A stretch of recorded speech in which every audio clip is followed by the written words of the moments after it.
নমস্কার বন্ধুরা, south with Dipanjan চ্যানেলে আপনাদের সকলকে স্বাগত জানাই।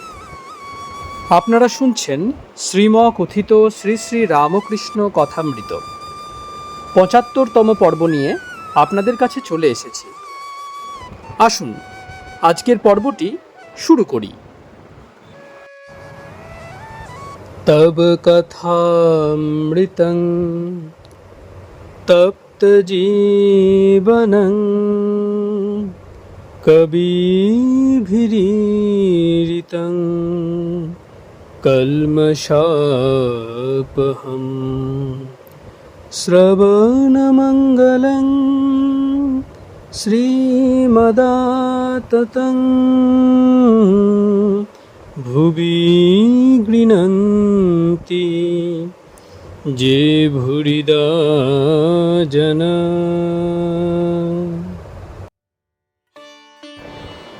২৯ খণ্ড।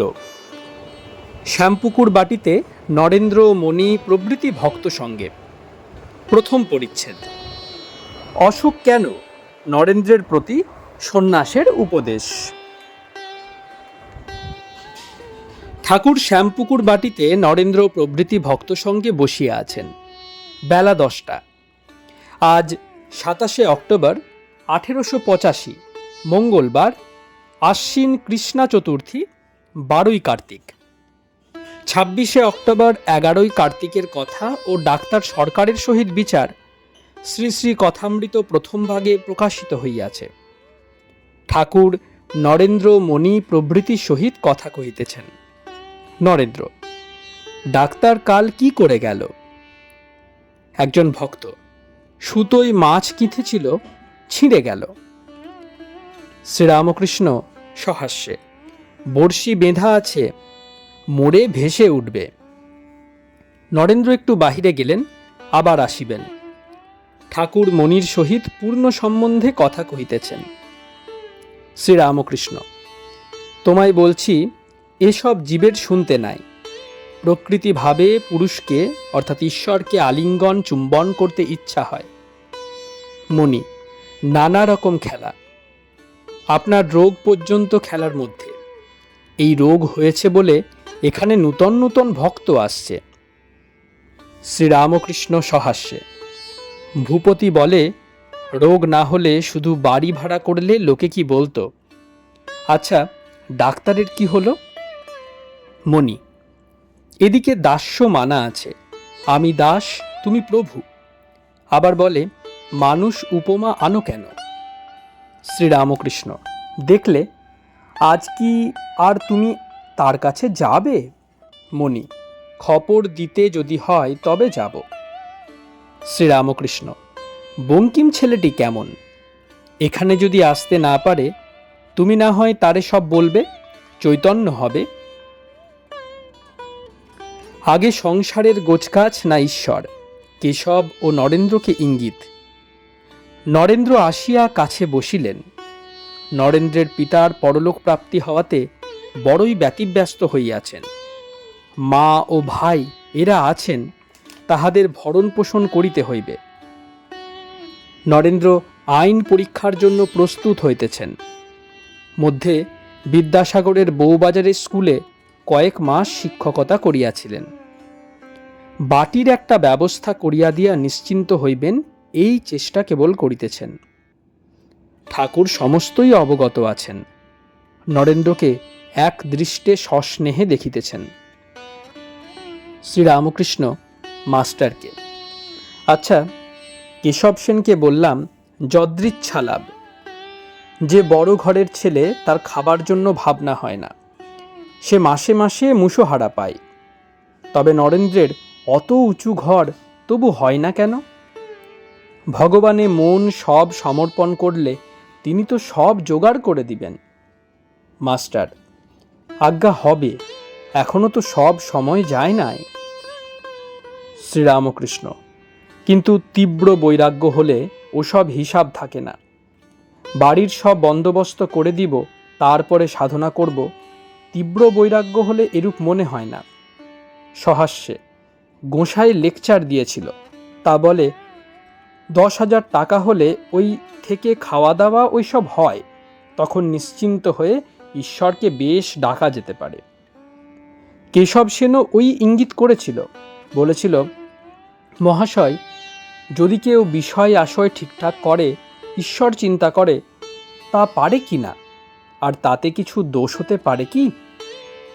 আমি বললাম, তীব্র বৈরাগ্য হলে সংসার পাতকুয়া, আত্মীয় কাল সাপের মতো বোধ হয়। তখন টাকা জমাবো, বিষয় ঠিকঠাক করব, এসব হিসাব আসে না। ঈশ্বরই বস্তু আর সব অবস্তু। ঈশ্বরকে ছেড়ে বিষয় চিন্তা? একটা মাগির ভারী শোক হয়েছিল। আগে নথটা কাপড়ের আঁচলে বাঁধলে, তারপর ওগো আমার কি হলো গো বলে আছড়ে পড়ল। কিন্তু খুব সাবধান, নথটা না ভেঙে যায়। সকলে হাসিতেছেন। নরেন্দ্র এই সকল কথা শুনিয়া বাণবিদ্ধের ন্যায় একটু কাইত হইয়া শুইয়া পড়িলেন। মাস্টার তার মনের অবস্থা বুঝিয়া নরেন্দ্রের প্রতি সহাস্যে, শুয়ে পড়লে যে? শ্রীরামকৃষ্ণ মাস্টারের প্রতি সহাস্যে, আমি তো আপনার ভাসুরকে নিয়ে আছি, তাইতেই লজ্জায় মরি। এরা সব পরপুরুষ নিয়ে কি করে থাকে? মাস্টার নিজে সংসারে আছেন, লজ্জিত হওয়া উচিত। নিজের দোষ কেহ দেখে না, অপরের দেখে। ঠাকুর এই কথা বলিতেছেন। একজন স্ত্রীলোক ভাসুরের সঙ্গে নষ্ট হইয়াছিল। সে নিজের দোষ কম, অন্য নষ্ট স্ত্রীলোকদের দোষ বেশি মনে করিতেছে। বলে, ভাসুর তো আপনার লোক, তাইতেই লজ্জায় মরি। মুক্তহস্ত কে? চাকরি ও খোসামদের টাকায় বেশি মায়া। নিচে একজন বৈষ্ণব গান গাইতেছিল। ঠাকুর শুনিয়া অতিশয় আনন্দিত হইলেন। বৈষ্ণবকে কিছু পয়সা দিতে বলিলেন। একজন ভক্ত কিছু দিতে গেলেন। ঠাকুর জিজ্ঞাসা করিতেছেন, কি দিলে? একজন ভক্ত বলিলেন, তিনি 2 পয়সা দিয়েছেন। ঠাকুর, চাকরি করা টাকা কিনা? অনেক কষ্টের টাকা, খোসামদের টাকা। মনে করেছিলাম 4 আনা দিবে। ইলেকট্রিসিটি, তাড়িৎ যন্ত্র ও বাগচি চিত্রিত সরভুজ ও রামচন্দ্রের আলেখ্য দর্শন। পূর্ব কথা, দক্ষিণেশ্বরে দীর্ঘ কেশ, সন্ন্যাসী। ছোট নরেন ঠাকুরকে যন্ত্র আনিয়া তাড়িতের প্রকৃতি দেখাইবেন বলিয়াছিলেন। আজ আনিয়া দেখাইলেন। বেলা 2টা, ঠাকুর ভক্ত সঙ্গে বসিয়া আছেন। অতুল একটি বন্ধু মুনসেফকে আনিয়াছেন। শিকদারপাড়ার প্রসিদ্ধ চিত্রকর বাগচি আসিয়াছেন। কয়েকটি চিত্র ঠাকুরকে উপহার দিলেন। ঠাকুর আনন্দের সহিত পট দেখিতেছেন। সরভুজ মূর্তি দর্শন করিয়া ভক্তদের বলিতেছেন, দেখো দেখো কেমন হয়েছে। ভক্তদের আবার দেখাইবার জন্য অহল্যা পাষাণীর পট আনিতে বলিলেন। পটে শ্রীরামচন্দ্রকে দেখিয়া আনন্দ করিতেছেন। শ্রীযুক্ত বাগচির মেয়েদের মতো লম্বা চুল। ঠাকুর বলিতেছেন, অনেক কাল হলো দক্ষিণেশ্বরে একটি সন্ন্যাসী দেখেছিলাম, 9 হাত লম্বা চুল। সন্ন্যাসীটি রাধে রাধে করত, ঢং নাই। কিয়ৎক্ষণ পরে নরেন্দ্র গান গাইতেছেন। গানগুলি বৈরাগ্যপূর্ণ। ঠাকুরের মুখে তীব্র বৈরাগ্যের কথা ও সন্ন্যাসের উপদেশ শুনিয়া কি নরেন্দ্রের উদ্দীপন হইল। নরেন্দ্রের গান। 1, যাবে কি হে দিন আমার বিফলে চলিয়ে, অন্তরে জাগিছ ওমা অন্তর যামিনী। 3, কি সুখ জীবনে মম ও হে নাথ দয়াময় হে, যদি চরণ সরোজে পরাণ মধুপ চিরমগন নারয় হে। 30 খণ্ড। শ্যামপুকুর বাটিতে হরিবল্লভ, নরেন্দ্র মিশ্র প্রভৃতি ভক্ত সঙ্গে। প্রথম পরিচ্ছেদ। শ্রীযুক্ত বলরামের জন্য চিন্তা। শ্রীযুক্ত হরিবল্লভ বসু। শ্রীরামকৃষ্ণ শ্যামপুকুর বাটিতে ভক্ত সঙ্গে চিকিৎসার্থ বাস করিতেছেন। আজ শনিবার, আশ্বিন কৃষ্ণা অষ্টমী তিথি, 16ই কার্তিক, 31শে অক্টোবর 1885 খ্রিস্টাব্দ। বেলা 9টা। এখানে ভক্তেরা দিবারাত্রি থাকেন ঠাকুরের সেবার্থ। এখনো কেহ সংসার ত্যাগ করেন নাই। বলরাম সপরিবারে ঠাকুরের সেবক। তিনি যে বংশে জন্মিয়াছেন সে অতি ভক্ত বংশ। পিতা বৃদ্ধ হইয়াছেন, বৃন্দাবনে একাকী বাস করেন তাহাদের প্রতিষ্ঠিত শ্রী শ্রী শ্যাম সুন্দরের কুঞ্জে। তাহার পিতৃব্য পুত্র শ্রীযুক্ত হরিবল্লভ বসু ও বাটির অন্যান্য সকলেই বৈষ্ণব। হরিবল্লভ কটকের প্রধান উকিল। পরমহংসদেবের কাছে বলরাম যাতায়াত করেন, বিশেষত মেয়েদের লইয়া যান। শুনিয়া বিরক্ত হইয়াছেন। দেখা হইলে বলরাম বলিয়াছিলেন, তুমি তাহাকে একবার দর্শন করো, তারপর যা হয় বলো। আজ হরিবল্লভ আসিয়াছেন। তিনি ঠাকুরকে দর্শন করিয়া অতি ভক্তিভাবে প্রণাম করিলেন। শ্রীরামকৃষ্ণ, কি করে ভালো হবে? আপনি কি দেখছ শক্ত ব্যাম? হরিবল্লভ, আজ্ঞা ডাক্তারেরা বলতে পারেন। শ্রীরামকৃষ্ণ, মেয়েরা পায়ের ধুলা লয়, তা ভাবি একরূপে তিনিই ভিতরে আছেন, হিসাবানী। হরিবল্লভ, আপনি সাধু, আপনাকে সকলে প্রণাম করবে, তাতে দোষ কি? শ্রীরামকৃষ্ণ, সে ধ্রুব, প্রহ্লাদ, নারদ, কপিল এরা কেউ হলে হতো, আমি কি? আপনি আবার আসবেন? হরি, আজ্ঞা আমাদের টানেই আসব, আপনি বলছেন কেন? হরিবল্লভ বিদায় লইবেন, প্রণাম করিতেছেন। পায়ের ধুলা লইতে যাইতেছেন, ঠাকুর পা সরাইয়া লইতেছেন, কিন্তু হরিবল্লভ ছাড়িলেন না, জোর করিয়া পায়ের ধুলা লইলেন। হরিবল্লভ গাত্রোত্থান করিলেন। ঠাকুর যেন তাহাকে খাতির করবার জন্য দাঁড়াইলেন। বলিতেছেন, বলরাম অনেক দুঃখ করে। আমি মনে করলাম একদিন যাই, গিয়ে তোমাদের সঙ্গে দেখা করি। তা আবার ভয় হয়, পাছে তোমরা বলো একে কে আনলে। হরি, ওসব কথা কে বলেছে? আপনি কিছু ভাববেন না। হরিবল্লভ চলিয়া গেলেন। শ্রীরামকৃষ্ণ মাস্টারের প্রতি ভক্তি আছে, তা না হলে জোর করে পায়ের ধুলা নিলে কেন? সেই যে তোমায় বলেছিলাম, ভাবে দেখলাম ডাক্তার ও আরেকজনকে, এই সেই আরেকজন, তাই দেখো এসেছে। মাস্টার, আজ্ঞে ভক্তিরই ঘর। শ্রীরামকৃষ্ণ, কি সরল! ডাক্তার সরকারের কাছে ঠাকুরের অসুখের সংবাদ দিবার জন্য মাস্টার শাঁখারিটোলায় আসিয়াছেন।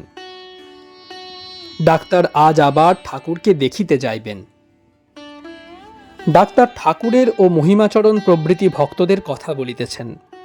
ডাক্তার, কই, তিনি সে বই তো আনেন নাই, যে বই আমাকে দেখাবেন বলেছিলেন।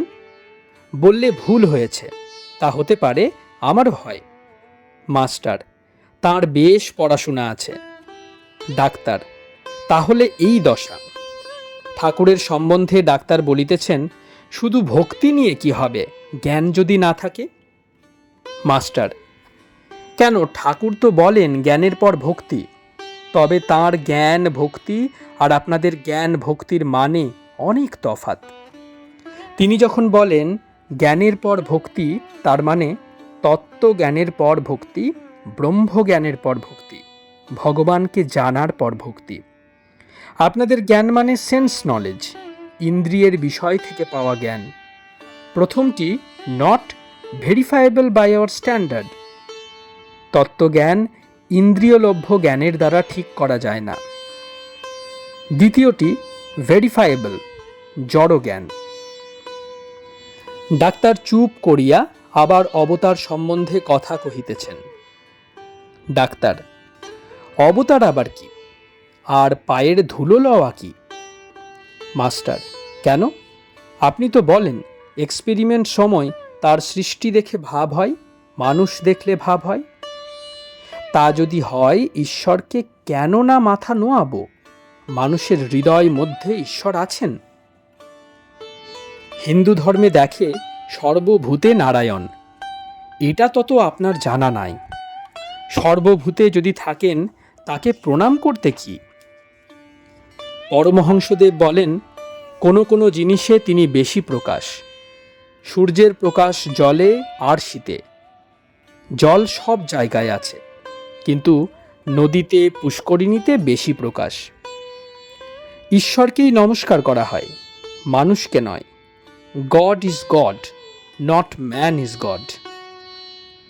তাকে তো রিজনিং করেও জানা যায় না, সমস্ত বিশ্বাসের উপর নির্ভর।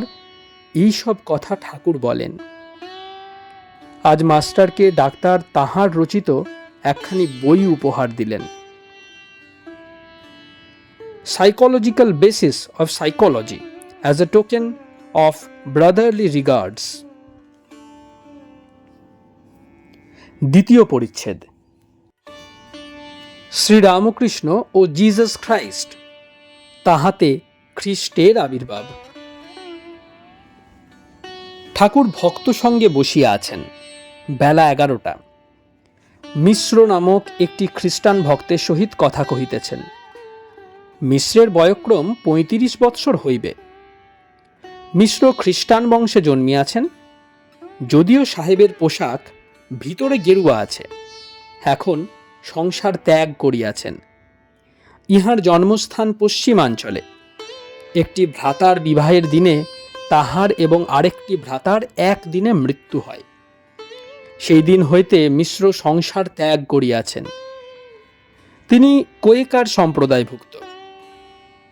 মিশ্র, वही রাম ঘট ঘট মে লেটা। শ্রীরামকৃষ্ণ ছোট নরেনকে আস্তে আস্তে বলিতেছেন, যাহাতে মিশ্রও শুনতে পান, এক রাম তার হাজার নাম। খ্রিস্টানরা যাকে গড বলে, হিন্দুরা তাকেই রাম, কৃষ্ণ, ঈশ্বর এইসব বলে। পুকুরে অনেকগুলি ঘাট। এক ঘাটে হিন্দুরা জল খাচ্ছে, বলছে জল ঈশ্বর। খ্রিস্টানেরা আরেক ঘাটে খাচ্ছে, বলছে ওয়াটার, গড, যিশু।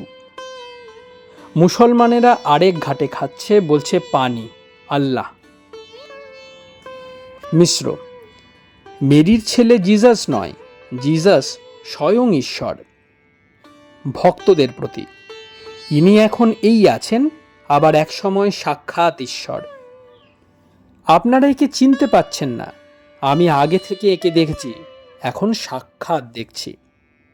দেখেছিলাম একটি বাগান, উনি উপরে আসনে বসে আছেন, মেজের উপর আরেকজন বসে আছেন, তিনি তত অ্যাডভান্স নন। এই দেশে 4 জন দারবান আছেন। বোম্বাই অঞ্চলের তুকারাম ও কাশ্মীরের রবার্ট মাইকেল, এখানে ইনি, আর পূর্বদেশে আরেকজন আছে। শ্রীরামকৃষ্ণ, তুমি কিছু দেখতে টেকতে পাও? মিশ্র, আজ্ঞা, বাটিতে যখন ছিলাম তখন থেকে জ্যোতি দর্শন হতো। তারপর যিশুকে দর্শন করেছি। সেরূপ আর কি বলবো, সে সৌন্দর্যের কাছে কি স্ত্রীর সৌন্দর্য? কিয়ৎক্ষণ পরে ভক্তদের সঙ্গে কথা কহিতে কহিতে মিশ্র জামা প্যান্টালুন খুলিয়া ভিতরের গেরুয়ার কৌপিন দেখাইলেন। ঠাকুর বারান্দা হইতে আসিয়া বলিতেছেন, বাহ্যে হলো না, একে দেখলাম বীরের ভঙ্গি করে দাঁড়িয়ে আছে। এই কথা বলিতে বলিতে ঠাকুর সমাধিস্থ হইতেছেন। পশ্চিমাশ্র হইয়া দাঁড়াইয়া সমাধিস্থ।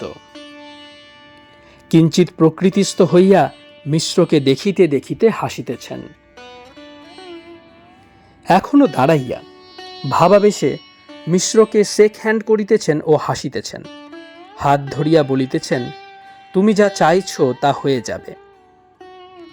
ঠাকুরের বুঝি যিশুর ভাব হইল, তিনি আর যিশু কি এক?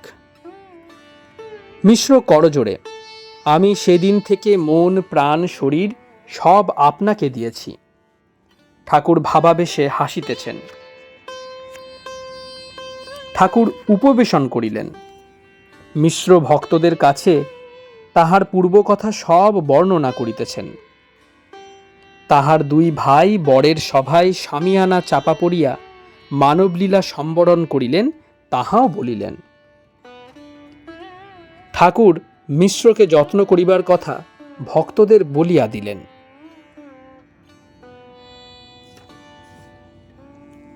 নরেন্দ্র, ডাক্তার সরকার প্রভৃতি সঙ্গে কীর্তনানন্দে। ডাক্তার সরকার আসিয়াছেন। ডাক্তারকে দেখিয়া ঠাকুর সমাধিস্থ। কিঞ্চিত ভাব উপশমের পর ঠাকুর ভাবাবেশে বলিতেছেন, কারণানন্দের পর সচ্চিদানন্দ, কারণের কারণ। ডাক্তার বলিতেছেন, হ্যাঁ। শ্রীরামকৃষ্ণ, বেহুশ হই নাই।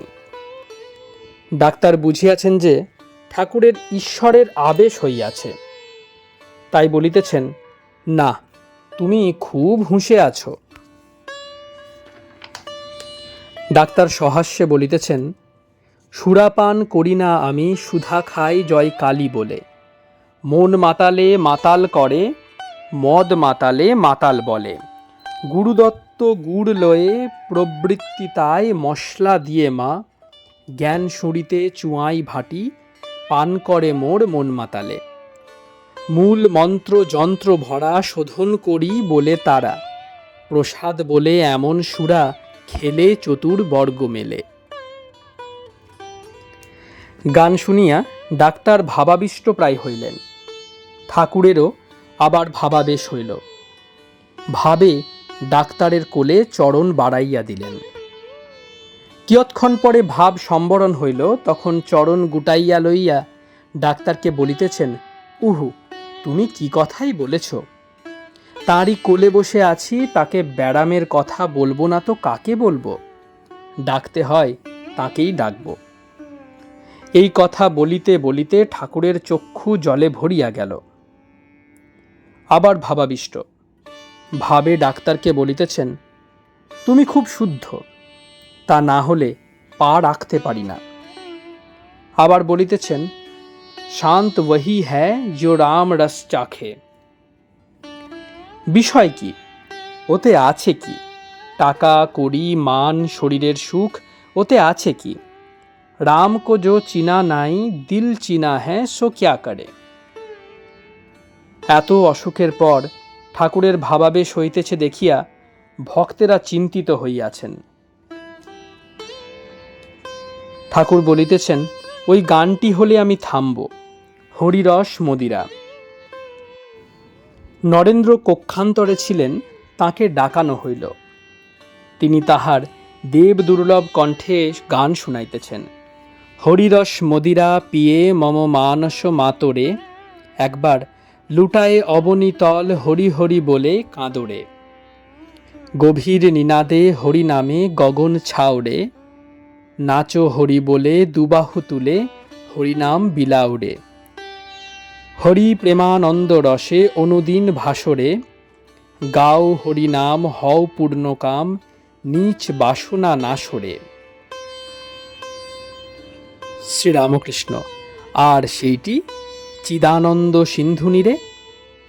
নরেন্দ্র গাইতেছেন, এক।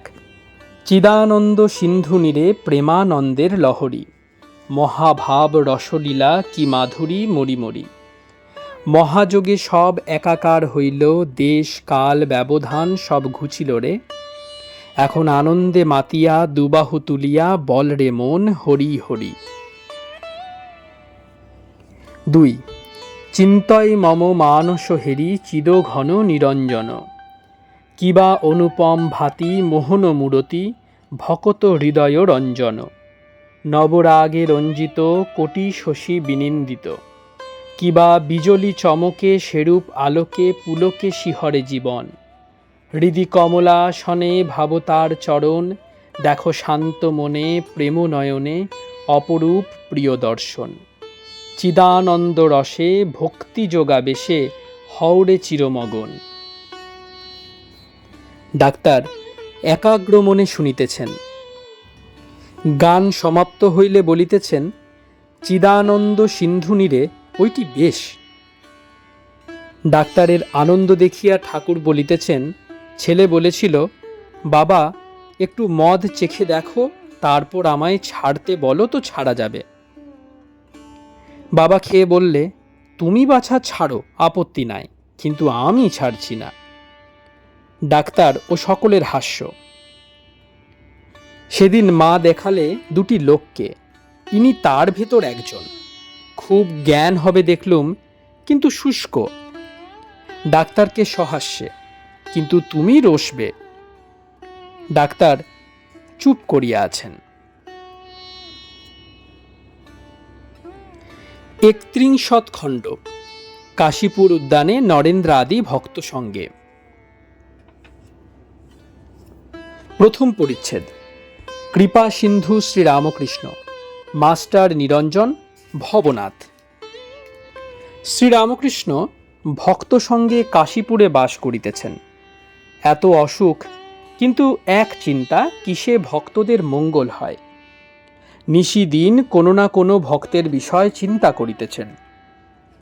শুক্রবার 11 ডিসেম্বর 27 অগ্রহায়ণ শুক্লা পঞ্চমীতে শ্যামপুকুর হইতে ঠাকুর কাশীপুরের বাগানে আইসেন। আজ 12 দিন হইল। ছোকরা ভক্তেরা ক্রমে কাশীপুরে আসিয়া অবস্থিতি করিতেছেন ঠাকুরের সেবার জন্য। এখনও বাটি অনেকে যাতায়াত করেন। গৃহী ভক্তেরা প্রায় প্রত্যহ দেখিয়া যান, মধ্যে মধ্যে রাত্রেও থাকেন। ভক্তেরা প্রায় সকলেই জুটিয়াছেন। 1881 খ্রিস্টাব্দ হইতে ভক্ত সমাগম হইতেছে। শেষের ভক্তেরা সকলেই আসিয়া পড়িয়াছেন। 1884 খ্রিস্টাব্দের শেষাশেষি শশী ও শরৎ ঠাকুরকে দর্শন করেন। কলেজের পরীক্ষাদির পর 1885 মাঝামাঝি হইতে তাহারা সর্বদা যাতায়াত করেন। 1884 খ্রিস্টাব্দের সেপ্টেম্বর মাসে স্টার থিয়েটারে শ্রীযুক্ত গিরিশ ঘোষ ঠাকুরকে দর্শন করেন। 3 মাস পরে, অর্থাৎ ডিসেম্বরের প্রারম্ভ হইতে তিনি সর্বদা যাতায়াত করেন। 1884 ডিসেম্বরের শেষে সারদা ঠাকুরকে দক্ষিণেশ্বর মন্দিরে দর্শন করেন। সুবোধ ও ক্ষীরোদ 1885 আগস্ট মাসে ঠাকুরকে প্রথম দর্শন করেন। আজ সকালে প্রেমের ছড়াছড়ি। নিরঞ্জনকে বলছেন, তুই আমার বাপ, তোর কোলে বসব। কালীপদর বক্ষ স্পর্শ করিয়া বলিতেছেন, চৈতন্য হও। আর চিবুক ধরিয়া তাহাকে আদর করিতেছেন, আর বলিতেছেন, যে আন্তরিক ঈশ্বরকে ডেকেছে বা সন্ধ্যা আহ্নিক করেছে, তার এখানে আসতেই হবে। আজ সকালে 2টি ভক্ত স্ত্রীলোকের উপরও কৃপা করিয়াছেন। সমাধিস্থ হইয়া তাহাদের বক্ষে চরণ দ্বারা স্পর্শ করিয়াছেন। তাহারা অশ্রু বিসর্জন করিতে লাগিলেন। একজন কাঁদিতে কাঁদিতে বলিলেন, আপনার এত দয়া, প্রেমের ছড়াছড়ি। সিঁথির গোপালকে কৃপা করিবেন বলিয়া বলিতেছেন, গোপালকে ডেকে আনো। আজ বুধবার 9 পৌষ, অগ্রহায়ণের কৃষ্ণা দ্বিতীয়া, 23 ডিসেম্বর 1885। সন্ধ্যা হইয়াছে। ঠাকুর জগন্মাতার চিন্তা করিতেছেন। কিয়ৎক্ষণ পরে ঠাকুর অতি মৃদুস্বরে 2-1টি ভক্তের সহিত কথা কহিতেছেন। ঘরে কালী, চুনিলাল, মাস্টার, নবগোপাল, শশী, নিরঞ্জন প্রভৃতি ভক্তেরা আছেন। শ্রীরামকৃষ্ণ, একটি টুল কিনে আনবে এখানকার জন্য। কত নেবে? মাস্টার, আজ্ঞা 2-3 টাকার মধ্যে। শ্রীরামকৃষ্ণ, জলপিরি যদি 12 আনা, ওর দাম অত হবে কেন? মাস্টার, বেশি হবে না, ওরই মধ্যে হয়ে যাবে। শ্রীরামকৃষ্ণ, আচ্ছা, কাল আবার বৃহস্পতিবারের বারবেলা, তুমি 3টের আগে আসতে পারবে না? মাস্টার, যে আজ্ঞা, আসব।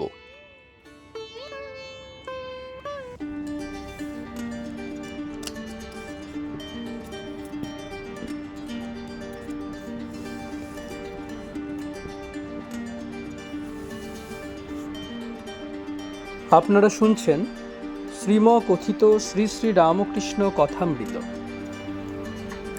আজ 75তম পর্বটি আপনাদের কাছে পরিবেশন করলাম। প্রতিদিনের ন্যায় আজকেও প্রণাম জানানোর মাধ্যমে এই পর্বটি এখানেই শেষ করব।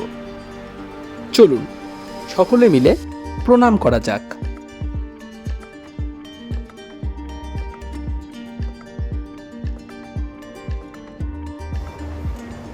নিরঞ্জনং নিত্যমনন্তরূপং ভক্তানুকম্পা ধৃতবিগ্রহং বৈ ঈশাবতারং পরমেশমিডং তং রামকৃষ্ণং শিরসা নমামি।